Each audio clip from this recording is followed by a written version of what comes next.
एक गांव में दामोदर नाम का एक आदमी अपनी पत्नी के साथ रहता था। वह बहुत गरीब थे। कभी कभी उन्हें भूखे ही सो जाना पड़ता था। इतना होने पर भी दामोदर की पत्नी सुनीता उसे हमेशा समझाती। कभी तो अच्छे दिन लौटेंगे, अभी तो हमारे शरीर में शक्ति है। पत्नी की इन बातों से दामोदर का हौसला बना रहता। उनके पास एक गाय थी। गरीबी के कारण वे गाय को अच्छी खुराक भी नहीं दे पाते थे, जिससे गाय अधिक दूध नहीं देती थी। जो भी दूध मिलता उसे पीकर अपनी भूख मिटाते। खेती का मौसम आने पर दोनों काम पर निकल पड़ते। इस मौसम के जाने पर दोनों जंगल को जाते, सूखी लकड़ियां बीन कर लाते, उन्हें बेचते और उनसे मिले पैसों से अपना गुजारा करते। एक बार गाय ने बछिया को जन्म दिया। दामोदर की पत्नी ने सोचा, दुधारू गाय को खरीदने वाले लोग मिल जाते हैं, क्यों ना इसे बेचकर रुपयों से कोई धंधा शुरू किया जाए। उसने अपने मन की बात पति को बताई। दामोदर गाय बेचने को राजी हो गया। सुबह सुबह एक पोटली में थोड़ा चिड़वा बांधकर वह निकल पड़ा। घर से निकलते समय सुनीता ने गाय के कान में फुसफुसाते हुए कहा, हमें माफ कर देना गैया मैया, ईश्वर ने हमें गरीब नहीं बनाया होता तो हम तुम्हें कभी नहीं बेचते। इतना कहते कहते वह रोने लगी। दामोदर से पत्नी की हालत देखी नहीं गई। वह जल्दी से गाय को लेकर निकल पड़ा। चलते चलते धूप तेज हो गई। खाली पेट होने और तेज धूप के कारण वह थकान महसूस करने लगा। एक बहती हुई नदी को देखकर उसने सोचा, चलो नाश्ता कर लेते हैं, पीने के लिए पानी भी है और आज गर्मी भी बहुत है, इसी बहाने थोड़ा आराम मिल जाएगा। वह साथ लाया चिड़वा चबाने लगा। तभी उसका ध्यान एक आदमी पर पड़ा जो गधे को लेकर उसके सामने खड़ा था। उसने पूछा, अरे भाई, गाय बेचने जा रहे हो क्या? हाँ भाई, मैं गाय बेचने के लिए जा रहा था। आज गर्मी बहुत थी, मैंने सोचा थोड़ी देर आराम कर लेता हूँ। उस आदमी को गाय अच्छी लगी, साथ में बछिया भी थी। उसने कहा, भाई, मेरे पास पैसे तो नहीं है। हाँ, अगर मेरे गधे के साथ बदला करना चाहो तो मैं तैयार हूँ। तुम गधा ले लो और मुझे गाय दे दो।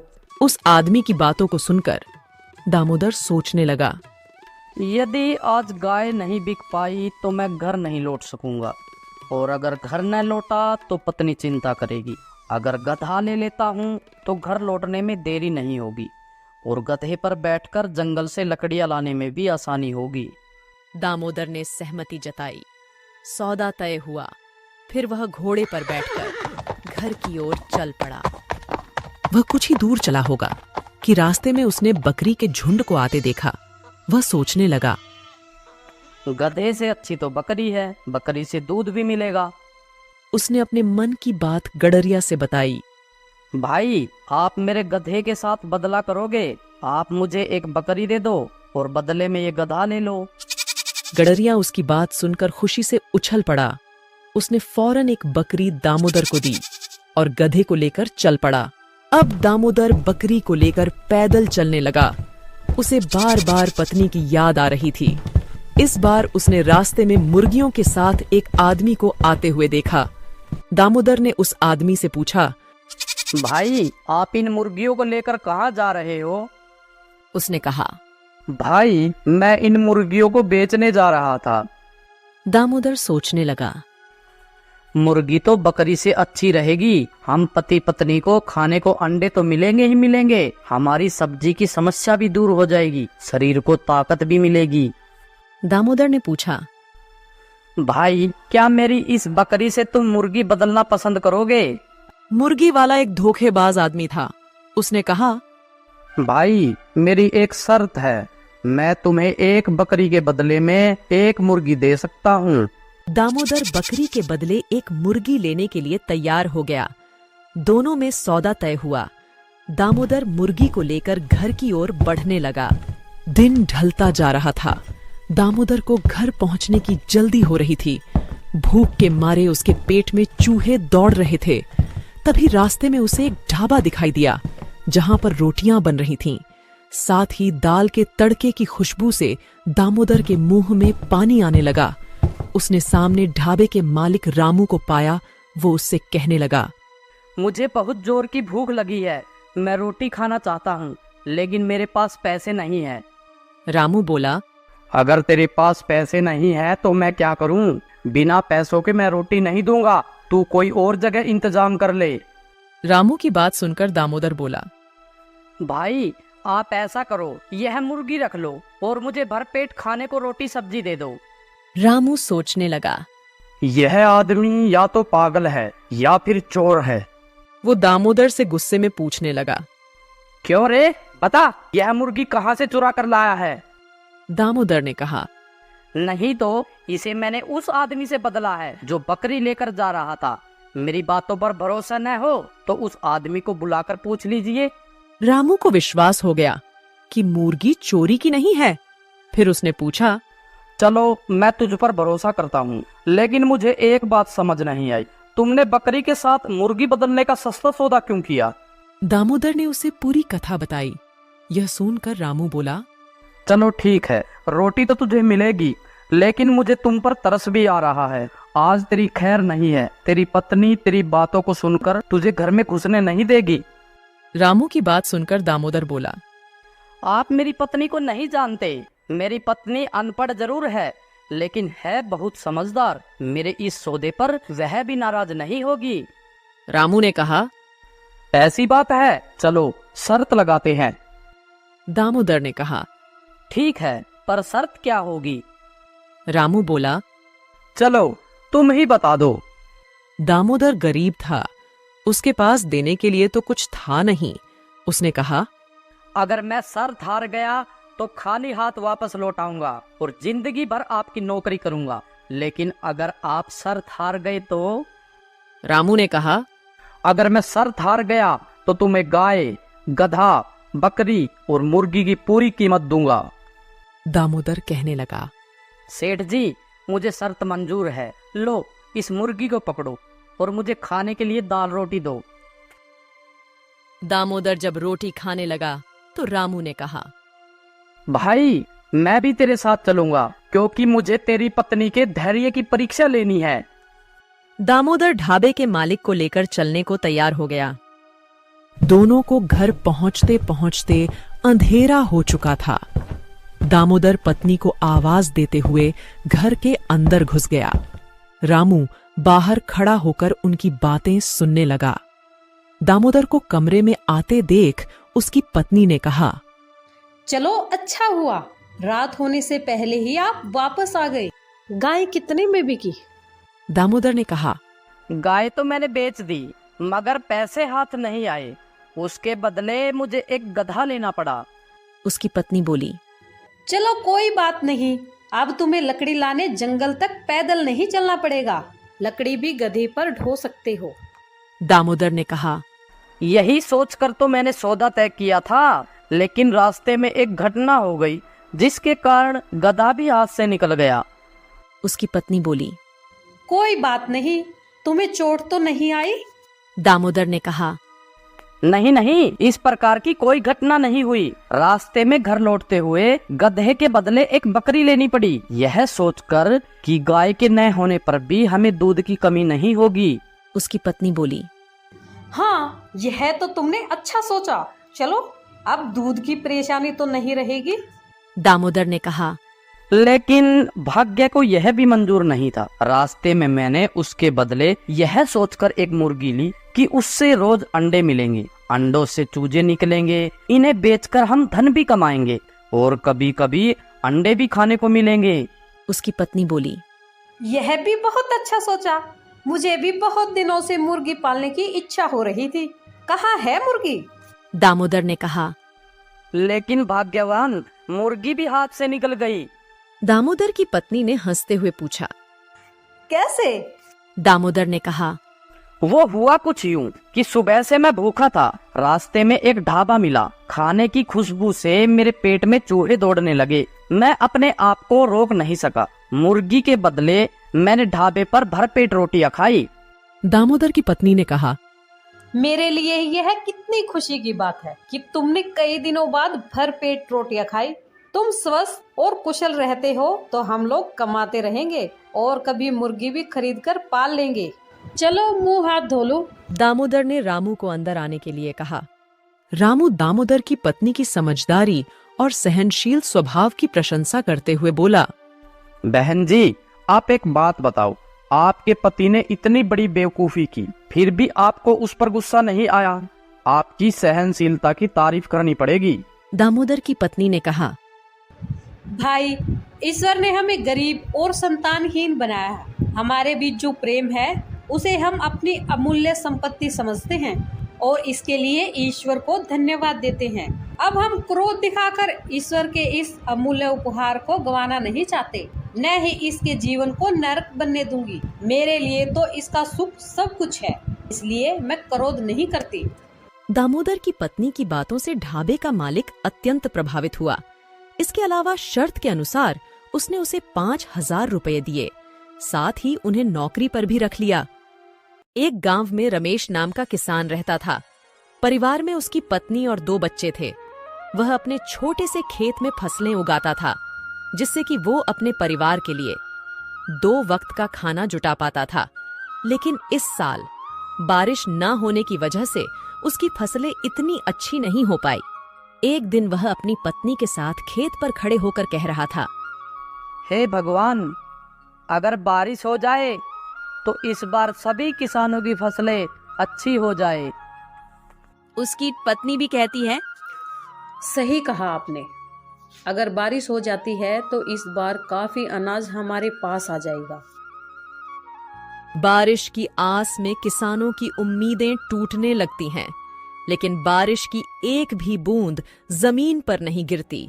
परिणाम यह होता है कि सभी किसानों की फसलें बर्बाद हो जाती हैं। रमेश की फसल भी पूरी तरह बेकार हो जाती है। ये देखकर रमेश कहता है, हे भगवान, इस बार किसानों का बहुत नुकसान हुआ है। फसलें पूरी तरह से नष्ट हो चुकी है। मैंने तो इस फसल और बच्चों की पढ़ाई के लिए कर्जा भी नहीं रखा था। अब मैं इस कर्जे को कैसे चुका पाऊंगा? यह सुनकर रमेश की पत्नी रमेश को सहारा देते हुए कहती है, कोई बात नहीं, अब जो होना था वो हो गया। हमारी पड़ोस वाली दीदी कह रही थी कि महेश भाई शहर गए हैं। हो सके तो आप भी शहर चले जाइए। शहर जाकर थोड़ा पैसा कमा पाएंगे तो कर्जा भी चुका देंगे। यह सुनकर रमेश कहता है, हाँ, अब मेरे पास केवल 2 ही रास्ते हैं। या तो मैं शहर जाकर थोड़े बहुत पैसे कमा लूं या फिर खेत बेच दूं। लेकिन मैं खेत बेचना नहीं चाहता, क्योंकि हमारे पालन पोषण का यही एकमात्र सहारा है। बाद में रमेश और उसकी पत्नी दोनों मिलकर रमेश के शहर जाने को ही उचित समझते हैं। अगली सुबह रमेश शहर जाने की तैयारी करता है। वह अपनी पत्नी से कहता है, सुनो, मैं खाली हाथ शहर जा रहा हूँ। कोशिश करूंगा कि कहीं अच्छा सा काम ढूंढ लूं और थोड़ा बहुत पैसा कमा लूं। जैसे ही कुछ पैसे हो जाएंगे मैं तुम्हें खर्चे के लिए भिजवा दूंगा। रमेश के जाते वक्त उसकी पत्नी उसे कुछ पैसे देती है। यह देखकर रमेश कहता है, यह पैसे कहाँ से आए तुम्हारे पास? रमेश की पत्नी कहती है, मैंने थोड़ा थोड़ा करके ये पैसा जमा किए थे अपने बुरे वक्त के लिए। अब शायद इनका सही वक्त आ चुका है। रमेश थैला उठाता है, उसी में उन पैसों को रख लेता है और शहर के लिए रवाना हो जाता है। शहर पहुंचकर वह काम ढूंढना शुरू करता है, लेकिन पूरा दोपहर काम की तलाश करते करते वह थक जाता है, लेकिन काम नहीं मिलता है। उसके बाद वह एक बगीचे में जाकर पेड़ की छांव में बैठ जाता है। वहीं पास में 2 जेब कतरे आपस में बात कर रहे होते हैं। सुन बे कल्लू, 3 दिनों से कोई भी मुर्गा हाथ नहीं लगा है। लगता है इसके पास काफी माल है। इस बार खाली हाथ लौटकर नहीं आना है। सही कहा मालिक, आपकी निगाह तो बहुत तेज है। चल अब तारीफ करना बंद कर और काम पर लग जा। मैं इसे बातों में उलझा लूंगा और तू इसका थैला लेकर 1, 9, 11 हो जाना। मालिक, यह सब तो ठीक है, लेकिन 1, 9, 11 नहीं, 9, 2, 11 होना है। बकवास बंद कर, और काम पर लग जा। उनमें से एक जेब कतरा रमेश के पास जाकर उससे बात करने लगता है। अरे श्याम बाबू, कैसे हो? बड़े दिनों बाद दिखाई दिए हो। अरे भाई, आप कौन हो? मैं तो आपको जानता भी नहीं। और मेरा नाम श्याम बाबू नहीं, मेरा नाम तो रमेश है। अरे हाँ, तभी मैं कहूँ कि तुम्हारा नाम भूल रहा हूँ। अच्छा, और बताओ क्या हाल है? अरे क्या बताऊं भाई, गांव से शहर आया हूँ काम की तलाश में, लेकिन काम मिल नहीं रहा। अगर आप मुझे जानते हो तो मेरे लिए कोई काम ही बता दो। इन दोनों की बातचीत हो ही रही थी, तभी कल्लू रमेश का थैला लेकर 9-2-11 हो जाता है। पहला जेब कतरा कहता है, अरे भाई, लगता है पहचानने में गलती हो गई। चलो मैं चलता हूँ। अजीब लोग हैं शहर की, पहले खुद ही जान पहचान का दिखावा करते हैं और बाद में खुद ही अनदेखा करने लगते हैं। इतने में रमेश की नजर अपने थैले की ओर पड़ती है, लेकिन वहां पर थैला न देखकर वह काफी निराश हो जाता है और कहने लगता है, शहर के लोग तो बड़े ही दयाहीन हैं। मैं तो सोचता था शहर के लोगों का बड़ा दिल होता है, लेकिन यहाँ तो दिल है ही नहीं किसी के पास।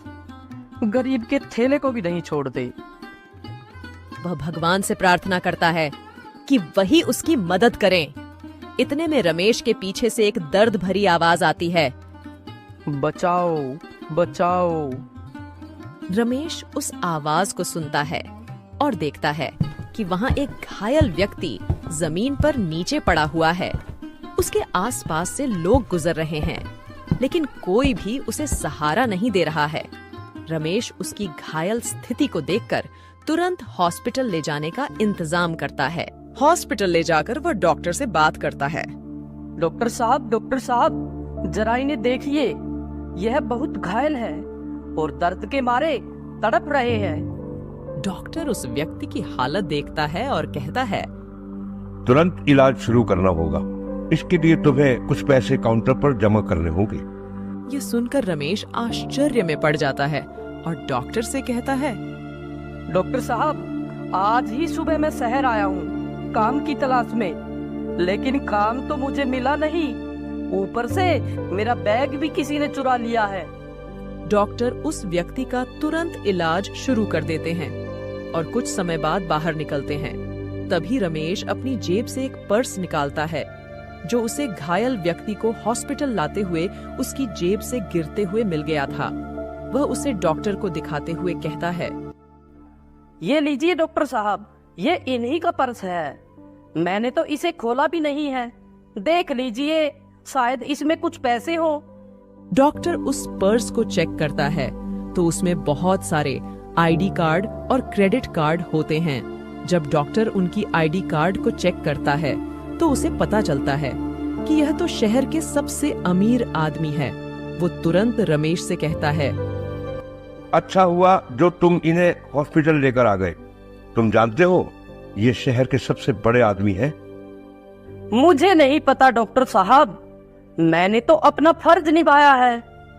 डॉक्टर रमेश को शाबाशी देता है और कहता है, कल सुबह इन्हें होश आ जाएगा। तुम कल सुबह आकर इनसे मिल सकते हो। रमेश रात भर उस गार्डन में ही सोता है और सुबह होते ही वह हॉस्पिटल वापस आ जाता है और डॉक्टर से पूछता है, डॉक्टर साहब, अब इनकी तबीयत कैसी है? डॉक्टर कहता है, हाँ, अब बिल्कुल ठीक है, तुम इनसे मिल सकते हो।